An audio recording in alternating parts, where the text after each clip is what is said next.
Hello friends, कैसे हो आप सब। आज मैं आपको टूर प्लान बताता हूँ। भारत के गुजरात के वेरवाल के प्रभास पाटन में स्थित एक हिंदू मंदिर है जिसे हम सोमनाथ के नाम से जानते हैं।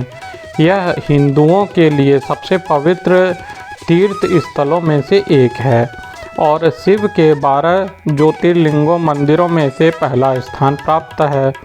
महाभारत और भागवत पुराण सहित विभिन्न ग्रंथों में सौराष्ट्र के समुद्र तट पर प्रभास पाटन में एक तीर्थ स्थल का उल्लेख मिलता है।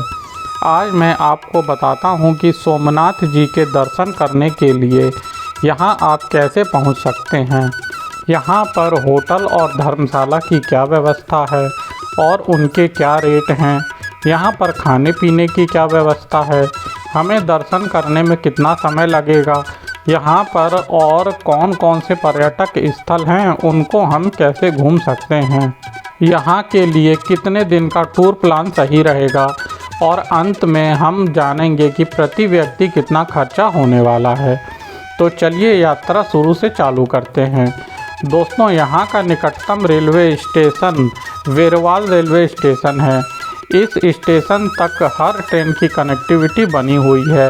यदि आपकी ट्रेन यहाँ तक नहीं आती है तो परेशानी की कोई बात नहीं है।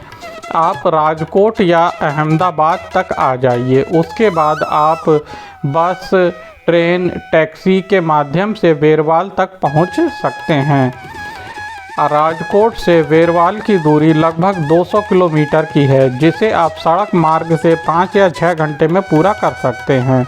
अहमदाबाद से वेरवाल की दूरी 400 किलोमीटर की है, जिसे आप लगभग 9 या 10 घंटे में पूरा कर सकते हैं। वेरवाल स्टेशन के बाहर निकलिए, यहाँ से आपको ऑटो मिल जाएगा। उसके माध्यम से आप मंदिर तक पहुँच सकते हैं, जो कि 8 किलोमीटर की दूरी पर पड़ता है। शेयरिंग ऑटो में 40 रुपये का चार्ज होता है। फुल ऑटो वाले लगभग 175 रुपये चार्ज करते हैं। यदि आप बस के माध्यम से जाते हैं तो बस वाले 20 रुपये पर पर्सन का चार्ज करते हैं और मंदिर पहुंचा देते हैं। यदि आपका प्रोग्राम फ़्लाइट से आने का है तो यहाँ का निकटतम एयरपोर्ट राजकोट में है। राजकोट से 200 किलोमीटर की दूरी बाई रोड तय करके आप यहाँ तक आ सकते हैं।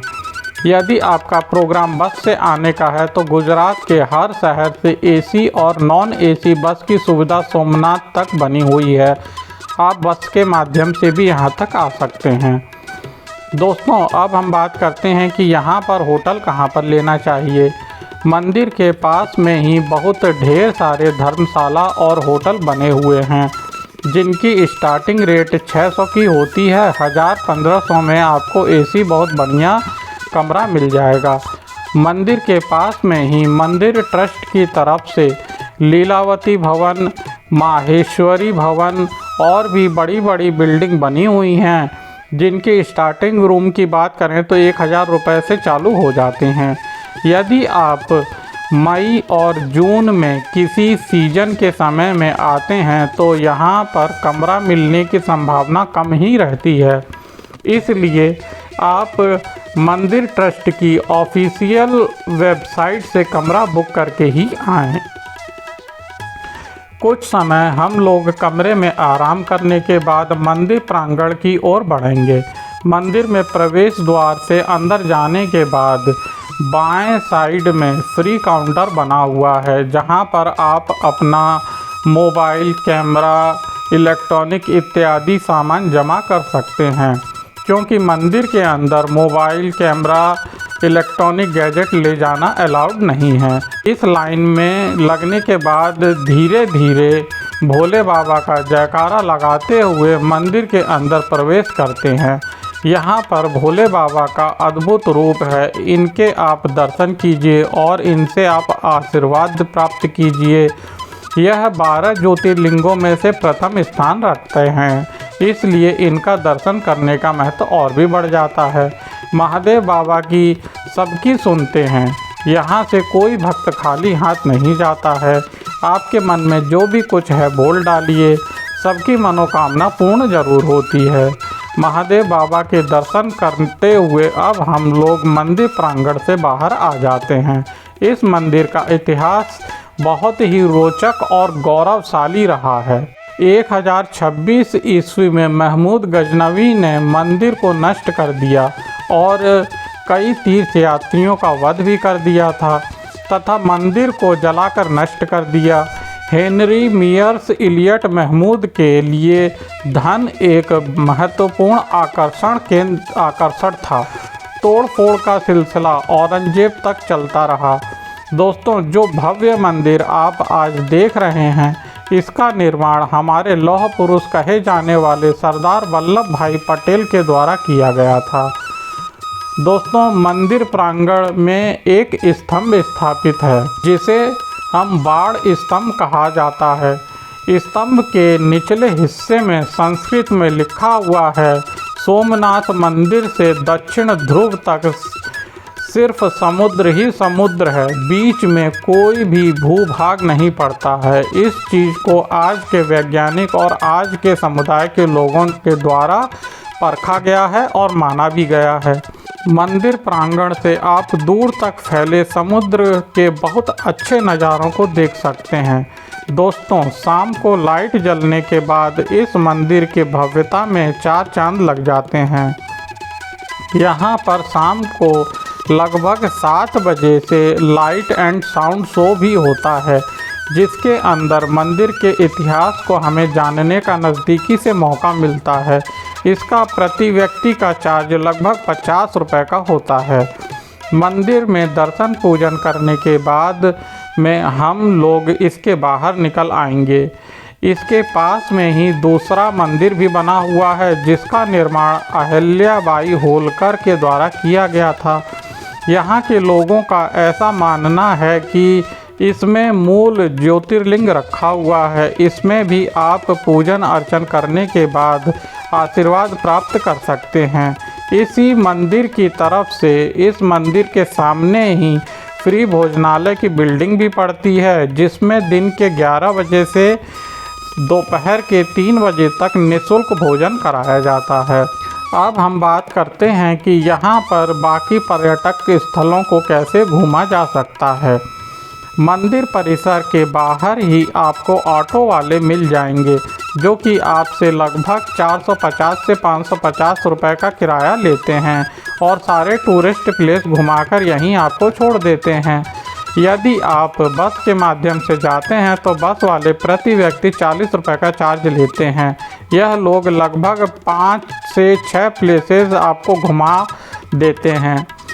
ऑटो में बैठने के बाद हम लोग भालका तीर्थ की ओर रवाना होंगे। यह मंदिर बेसिलिक कृष्ण भगवान को समर्पित है। ऐसा कहा जाता है कि जब भगवान श्री कृष्ण पेड़ के नीचे यहाँ पर आराम कर रहे थे, उस समय भील ने गलती से उनके ऊपर बाण चला दिया था और यहीं पर उन्होंने देह त्याग भी किया था। इस गलती के लिए भील ने कृष्ण भगवान से माफ़ी मांगी थी। उस समय भगवान कृष्ण ने भील से कहा था कि यह तो नियति है, यह तो होना ही था। इसके बाद हम लोग समुद्र के किनारे बाण गंगा के दर्शन करने के लिए जाएंगे। यहाँ पर समुद्र के किनारे शिवलिंग स्थापित है। समुद्र की लहरें लगातार इस शिवलिंग का जलाभिषेक करती रहती हैं। जिस समय पानी कम रहता है, उस समय यह शिवलिंग आपको दिखाई देता है। इसके बाद हम लोग भीड़ भंजन महादेव के दर्शन करने के लिए जाएंगे। यह मंदिर भी शंकर भगवान को समर्पित है। इस मंदिर के अंदर जाकर आप शंकर भगवान से पूजन अर्चन करके आशीर्वाद प्राप्त कर सकते हैं। इसके बाद हम लोग त्रिवेणी महासंगम की ओर बढ़ेंगे। दोस्तों, यहाँ पर हिरण, कपिल और सरस्वती तीनों नदियों का संगम होता है। उसके बाद यह सब समुद्र में समाहित हो जाती हैं, इसीलिए इसका नाम त्रिवेणी संगम कहा गया है। यहाँ पर भी आप कुछ समय व्यतीत कर सकते हैं। इसके बाद श्री कामनाथ महादेव में हम दर्शन करने के लिए जाएंगे। श्री कामनाथ महादेव, इसमें आप जाकर कामनाथ महादेव के दर्शन पूजन कर सकते हैं और उनसे अपना आशीर्वाद प्राप्त कर सकते हैं। इसके बाद हम लोग सूर्यराज और हिंगलाज माता मंदिर की ओर प्रस्थान करेंगे। उनके दर्शन करके पूजन अर्चन करेंगे। यहाँ पर सूर्य मंदिर स्थित है, आप सूर्य भगवान की पूजन अर्चन कीजिए। इसके बाद हिंगलाज माता के दर्शन कीजिए। इसके पास में ही गीता मंदिर भी स्थित है। गीता मंदिर भी बहुत अच्छा और भव्य बना हुआ है। इसमें भी आप जाकर दर्शन पूजन कर सकते हैं और कुछ समय यहाँ पर भी व्यतीत कर सकते हैं। इसके बाद हम लोग श्री राम मंदिर में प्रवेश करेंगे। श्री राम मंदिर में श्री राम जी को समर्पित है।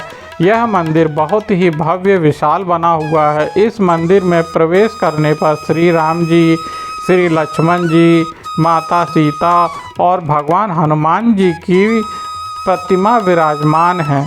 आप उनके भी दर्शन पूजन इत्यादि कर सकते हैं।